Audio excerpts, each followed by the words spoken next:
This episode of the LCTV News is brought to you by Encompass Health, Rehabilitation Hospital of New England. North Shore Community College. If you have the will to attend college, we have the way for you to earn your degree. And Leo Inc., your local community action agency. Hello and welcome to LCTV News. I'm Dani Vittori, and with less than 2 weeks until Thanksgiving, fundraisers and grants continue to pop up all over the city. Fall sports playoffs are in full swing, with Lynn battling to advance. On the Lowdown, we welcome 2 teachers from the Clay School to provide details about their annual open studios at the Lydia Pinkham Building. Here's the news for Friday, November 10th, 2023.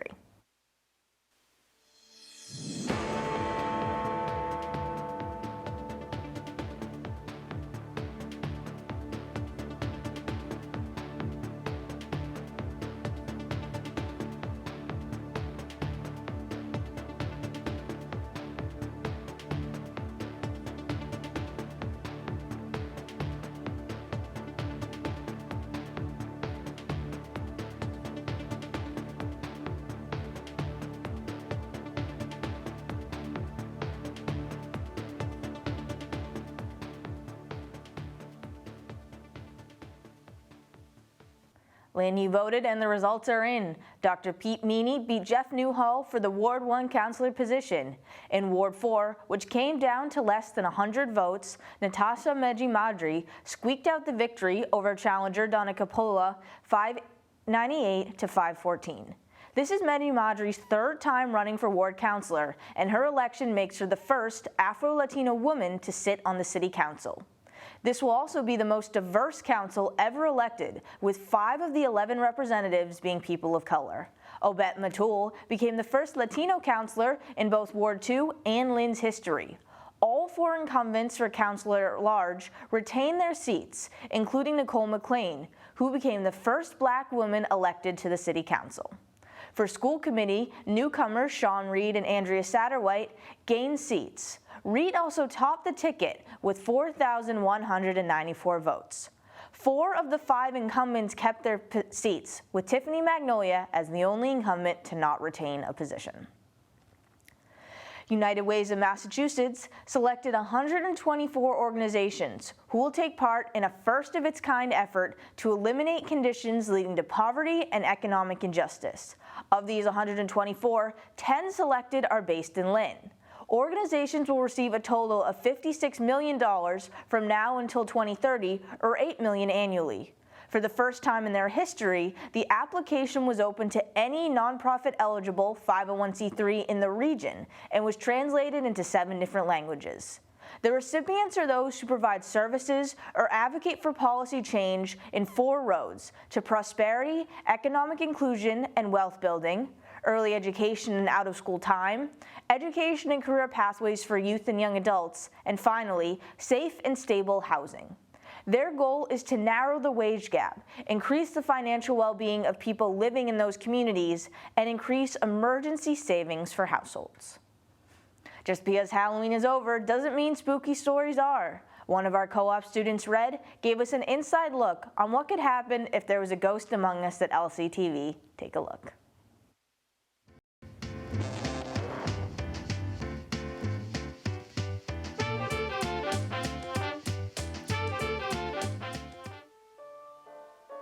Ghost found this place and decided it was the one that will change his life forever.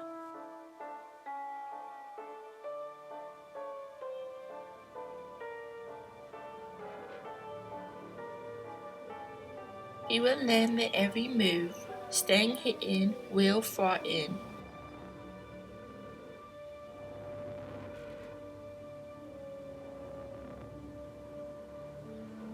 The next few days, Ghost decides to follow people around, then is going to extinguish them.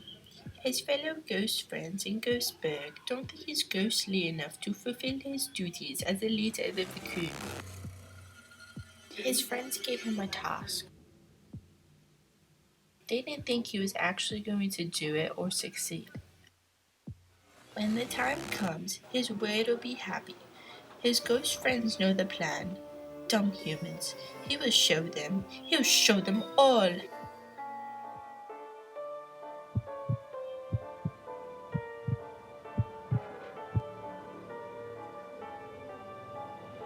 As soon as I take over these smelly humans, the sooner I can be the leader of the crew. Or better, the leader of the world. Boo! Woo!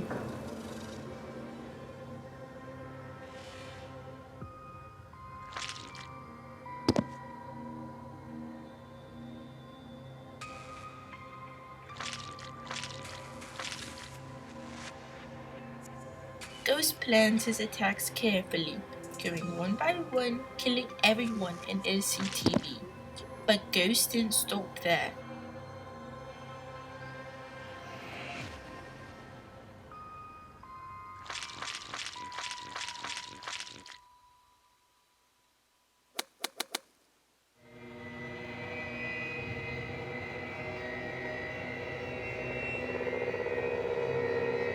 There was one person left in the studio.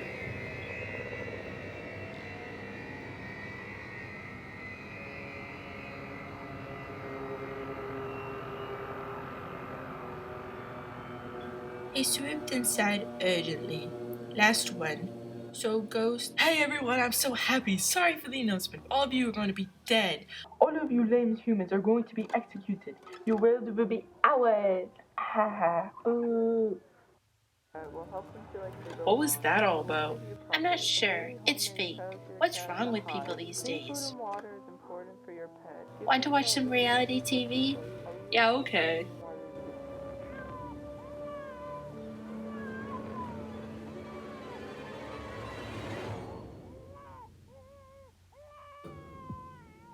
Boo!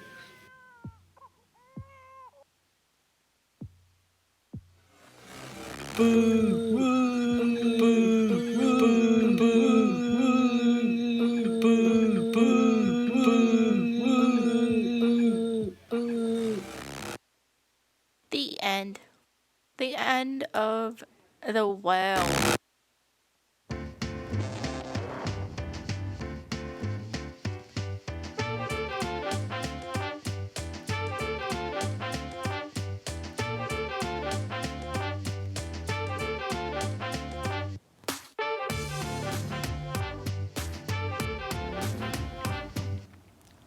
Three individuals are in custody after the FBI raided a house on Broadway last week. It was the largest raid in the history of the Commonwealth, resulting in the seizure of 110 kilograms or 220 pounds of suspected controlled substances. There were also multiple firearms seized from the home. Emilio Garcia was classified as the potential ringleader, with Sebastian Benjen as his lieutenant, and Davy Felix as the third, being federally charged with possession of a controlled substance and intent to distribute, along with other state charges. According to acting United States Attorney for the District of Massachusetts, Joshua Levy, there were more doses seized in that house than there are people in the state. The investigation began back in July, when an overdose in Salem was traced back to the three men arrested. They are due to appear in federal court next week. The City Council and Mayor's Office are launching the Adolescent and Youth Adulthood Task Force, which will be made up of young people and youth-serving organizations. The focus of the task force will be after-school programming and workforce development, including direct participation from youth on the policies affecting their future. The deadline to apply is November 24th, and those with diverse knowledge and/or experience in youth services are encouraged to apply. This includes, but is not limited to, student council members, youth advocates, counselors, and youth engagement specialists. LCTV completed an evergreen piece focused on High Rock Tower last year, and we are bringing it back for audiences to learn more about the tower and its history.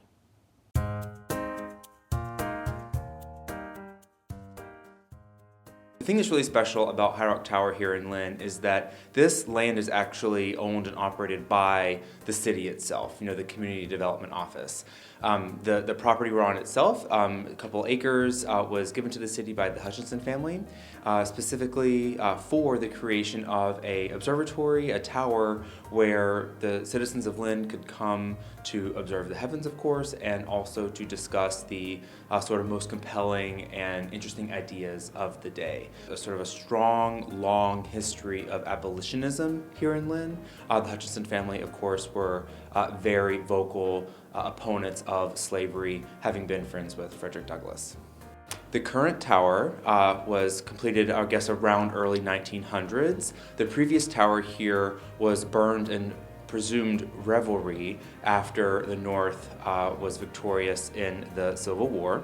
The current observatory at the top of the tower was finished in early 2000, so around 2002, which prior to then, the tower really wasn't accessible to the public. So after that investment and renovation by the city, then the tower became open to the public so that they could come and enjoy the sky. But also the dome we're currently in, which does rotate, around so that we can track objects as they move across the sky. It also includes the telescope here, which is the Meade LX200 telescope. It's a 12-inch Schmidt-Cassegrain style telescope. With that kind of aperture, we can easily see the planets like Jupiter and Saturn and see the detail in them, like the rings of Saturn, the moons that orbit each of these bodies. You can see the great red spot of Jupiter, the northern and southern cloud bands of Jupiter as well. You can see Mars. It's a little small, but you can, if you're patient, make out some surface detail on Mars. So in the back of the mirror, the back of the sort of body of the tube is the primary mirror.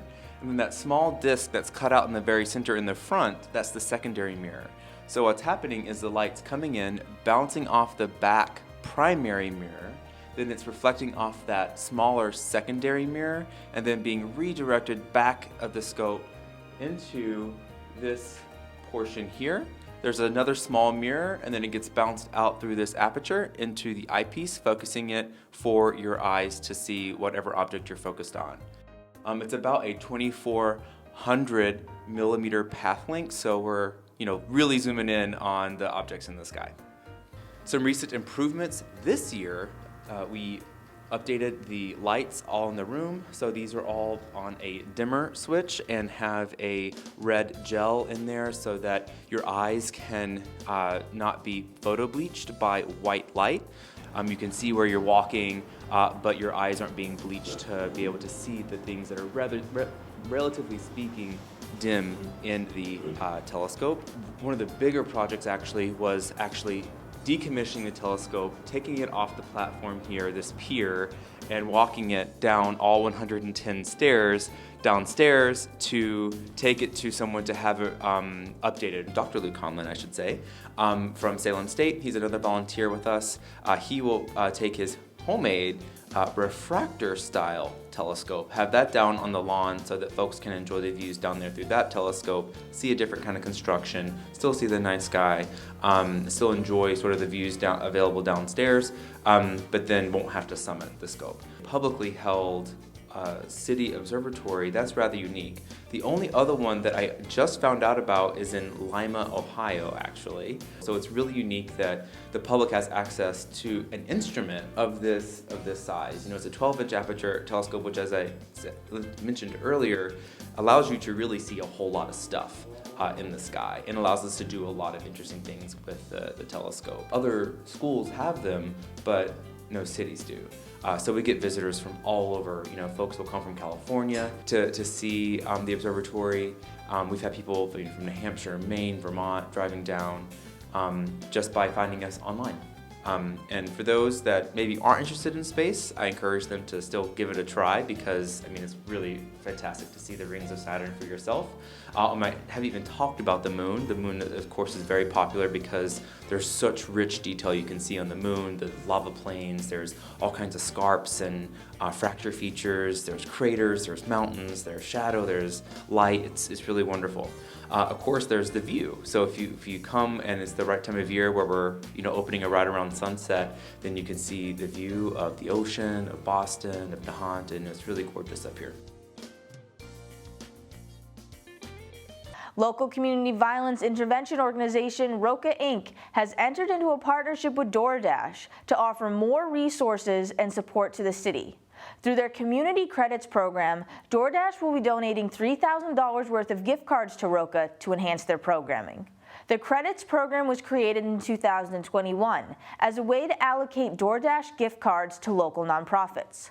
Roca's main goal is addressing the incarceration, poverty, and racism through cognitive behavior therapy. This partnership signifies an important step forward in increasing support and resources, not just in Lynn, but across the greater Boston region. In the box, the sports update.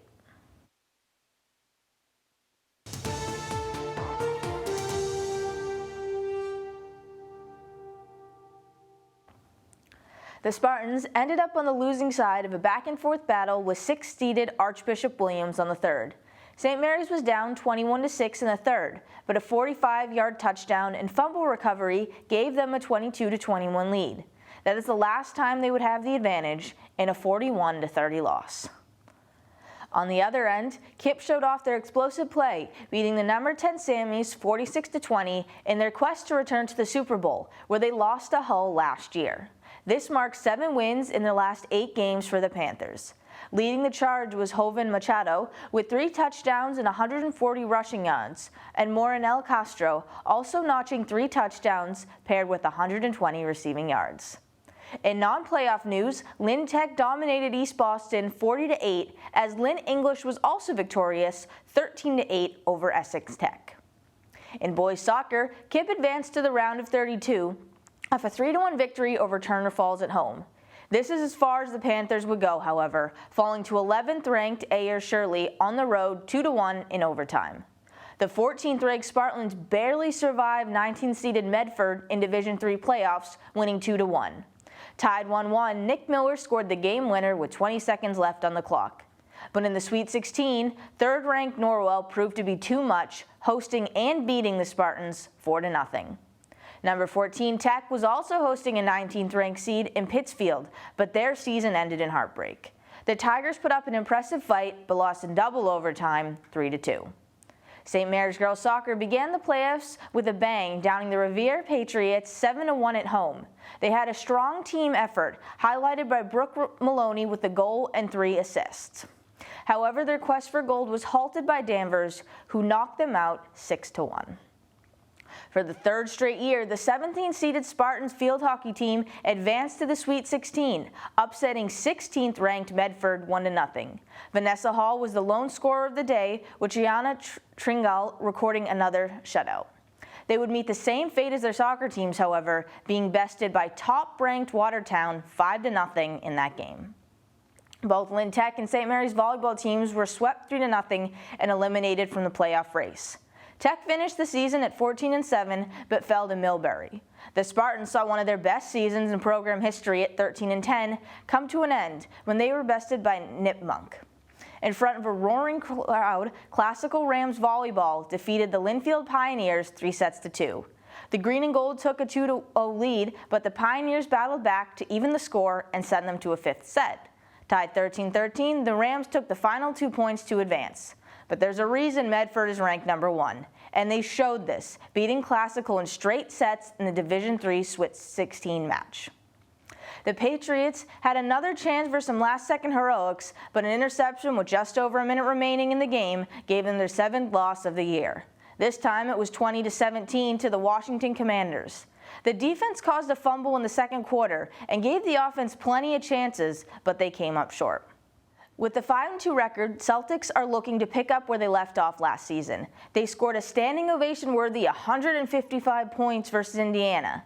Jason Tatum was named one of 2 players of the week last week, averaging 30 points, 9.6 assists, and 3.6 rebounds. They are struggling as of late, dropping their last 2 games 114-109 to the Timberwolves and 106-103 to the 76ers. The Boston Bruins are on a roll, posting an 11-1-1 record. They lost their first game of the season on the 4th, 5-4 to the Detroit Red Wings. But the Bees rebounded quickly, taking their next game 3-2 over the Dallas Stars. Jeremy Swayman had 35 saves and has won all 6 of his starts, including a shootout. Charlie Coyle recorded the first hat trick of his career in a 5-2 victory over the Islanders on the 9th. This week, the Lowdown focused on the 17th annual Lydia Pinkham Open Studios, happening next Saturday, the 18th. The founder and organizer of the event came on to share their goal of showcasing the many artists, both in their building and Lynn in general.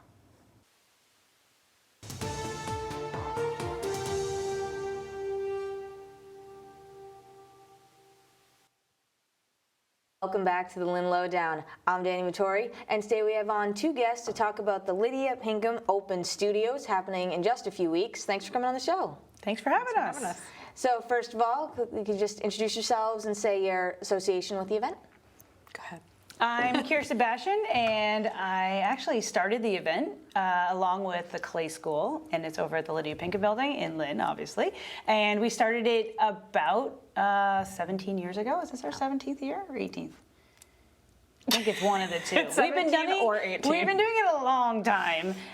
We started as a natural growth out of the Clay School, and now we expanded the whole building. So anyway, and I now do it with one of my favorite people. I'm Kim. I am a teacher at the Clay School. I'm the co-organizer of Open Studios, and I think I've been doing it for 10 years now. Yeah, probably. Yeah, around 10 years. Well, you're already ahead of the ball because my first question was going to be how did this whole event begin? And you already talked about it, so there we go. There you go. Well, I could give you a little bit more background. Yes. So like pottery studios all over the country, basically all over the world, are lovely and fun, but everybody needs some sort of way to like connect with the community and sell their wares. So when I opened up the Clay School back in 2005, we did our first Open Studios in 2006, and then for about 5 years we just ran it as a Clay School event until it became so popular that the rest of the building had all these artists. I was like, you guys should all do this with us. So it just became like a, come on, more the merrier. Just do it with us. And then eventually I started thinking like we should really be growing this like not only through the building. First it was one floor and then it was a couple floors. Now it's all 4 floors, I think. Sometimes the basement, but I don't think we have basement artists this year. So we've got 4 floors who are with artists on all 4 floors. And now we're reaching out to other artists within the Lynn community, people down at LynnArts, people down at the Lynn Museum. We've got the Brickyard Collaborative who comes in and joins them. We run trolleys between everything. So it's going to be, it's a big event. It's basically the largest open studio event that happens in this area and has grown into that because of the support of the community and the amazing people who come not only to show their work, but to buy their work and support the artists. Mm-hmm. It is very impressive how it's grown and how it's come. And then Kim, how did you get involved with it? You said you got involved about 10 years ago? Yeah, when I came to the Clay School, I was in marketing as my regular career, basically. So As one does. Yeah, so we were like, hey, you could grow this event. And so we came on board and started basically, we meaning me and my husband, who couldn't be here today, started coming on board and sort of just helping to grow it through social media, through advertising and promotion, through just ways to create more outreach, which is what we're looking for every year. And you mentioned the size of it. Do you know roughly how many artists are participating this year? Should be about 55 as of right now, but we usually get a few more towards the end in these last couple weeks as well. And that's just in our building. That doesn't include anyone outside the Lydia Pinkham Building, because of course we're trying to get lots of people involved. But yeah, we have a good solid base of artists who participate every year. In the Clay School itself, it's probably about 28, I believe. 28. So we've got a big concentration of those artists, and that's partly because the reason because it grew up from, and so it's been the most exciting for those students. I mean, think about it. If you're a student at the Clay School or an artist in the building anywhere, this is that moment that you get to open your doors, invite everybody in, show off what you've been making, maybe make a few sales. Good for Christmas shoppers. It's all very fun.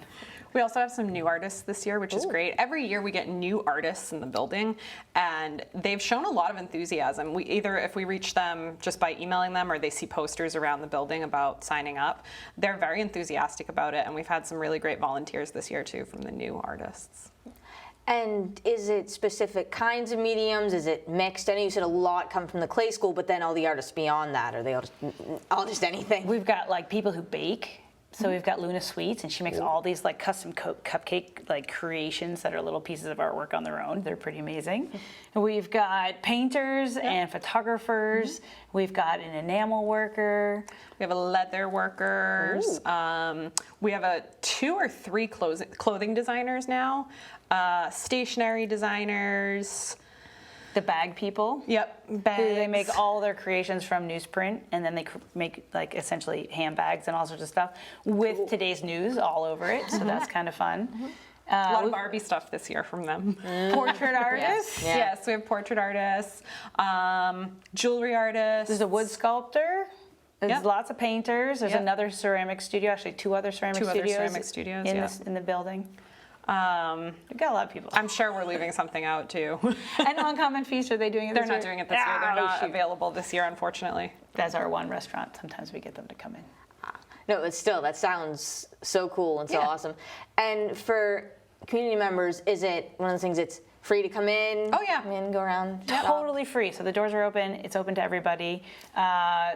All we want are for people to come in and sort of engage with the artists, enjoy, walk around, discover. First of all, the building is so wild. Yeah. Like, I can't not tell you the number of people who grew up in Lynn and never been inside the Lydia Pinkham Building. And it is kind of a rabbit warren of like little hallways that lead to studios. So it's a fun place to just walk around. Historically, it's so important to Lynn anyway. And so, first of all, just come see the building because it's super cool. And this is the only time of year that all the doors are going to be open that we can open. And so that's fun. Yeah. We've had tons of locals who come around and been like, I just never been in here. I didn't know what was here. And then to have the opportunity to talk to all the artists that are there, see all the artwork that's going on. It's definitely an interesting weekend. We get about 2,000 people who come. Wow. Yeah. That's And impressive. we're working on growing that number too, hopefully. We just want everybody in Lynn to have a chance to kind of engage with the art scene that's here. Through us, through the downtown people. And we're also a little off the beaten path, so I think a lot of the community doesn't even really realize that there is such a vibrant arts building around there, like Kirsten was saying. But not being downtown, it's nice to have this event where it draws everybody to this one cool building, which she was saying it's a labyrinth and a warren. We do have a lot of signage, so make sure you're looking out for signage if you decide to come. Last year when I went there, and it was kind of fun though, seeing where's this hallway gonna go, what am I gonna find, but that was definitely part of its charm. Yeah, it's part of the charm. It's like a super cool building. That's so awesome. Did you have fun when you came? I did. I loved it. I had so much fun there. And I will ask, it's a 2-day event. It's all weekends. What are the times on that? 10 a.m. to 5 p.m. both days. Parking all around the building is available. Even if it says resident only, we have cleared it with the police chief that anyone who wants to park can park in any of those spots. Totally fine. And they should know that because it's hard to park in that area if you come and you're like, oh no, it's all resident only. But it's all cleared. We have basically open parking for the weekend. Yeah. That's definitely a very important thing to That know. is an important part of this. Yes, and there are people who will even park like those blocks around the school because we're very close to Lynn English. There is space in the neighborhood to park. I think there also is a trolley that's running just Saturday only that will bring people down into downtown area and back. I don't know the exact times of that trolley. I don't think we finalized the times on that trolley. But I know it exists, and it's going to run, and so, people can check that out as well if they want, or, they find there's so much to do in the building, just doing the building alone. Sometimes they come back and do 2 days. Like, we've had several people come one day and then be like, I had to leave. I didn't realize how much was going to be here. So I came back the next day to, finish the rooms I didn't get to do, so. Those are the people with lots of bags because they identified what they wanted the first day and then they came back to buy it the second day. Yeah. There you go. That's smart shopping. Exactly. Identify and go back. And are you participating in it as well as artists? Yeah, both of us are participating. I'm excited. This is my one big show I do a year because I spend so much time running the clay school and doing other stuff. This is my annual show. So my friends and family, the people who have been collecting my work for years, this is what they look forward to. For me, it's like my hometown show. It's still one of my favorite shows that I do because it's the very first show I did, and now I'm traveling all over the place. I go all over the country to do shows, but the clay school's setup is my home base, so I always participate. Yeah, so we participate, and it's fun because our students don't always see our professional side either. So then they get to be like, oh, I didn't know you were making that, or Right. yeah. And it's a lot, and our students are really great. They work really, really hard to put their best feet forward in this show, and it's really wonderful to see because everybody's progressing, and this is sort of their reward and payoff. Mm-hmm. No, I'm definitely excited to see it. I know so many people that are, and I do have to wrap up in a sec, but is there anything else that I hadn't mentioned that you wanted to say about it? We've got a pretty awesome website that's really interactive and lists all the artists, and also an Instagram page that Kim is always featuring new artists. So if you haven't followed us on either Instagram or found our website, please do. Or RSVP to our Facebook event. You Yeah. can search 2023 Lydia Pinkham Open Studios because the more RSVPs we get, the more Facebook promotes it for us, and then we can reach more people. Awesome. Great. Well, so thanks again for coming on, talk about it, promote it, and I'm really excited to see it in a few weeks. We're Thank excited you. to do it. We'll see you there. All right. Yes, definitely. And once again, my name is Dani Vittori. This has been the Lynn Lowdown, and we'll see you next week with more guests.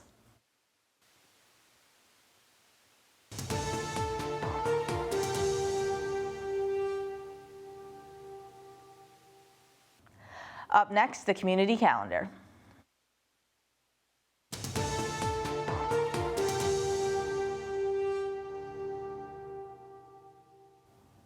Concerned citizens of Lynn are once again teaming up with Lynn Community Television for Photos with Santa and a toy drive at 181 Union Street on Wednesday the 15th from 6 to 8 p.m. Bring a new unwrapped toy for the CCOL drive to help families in need and receive a free picture with Santa.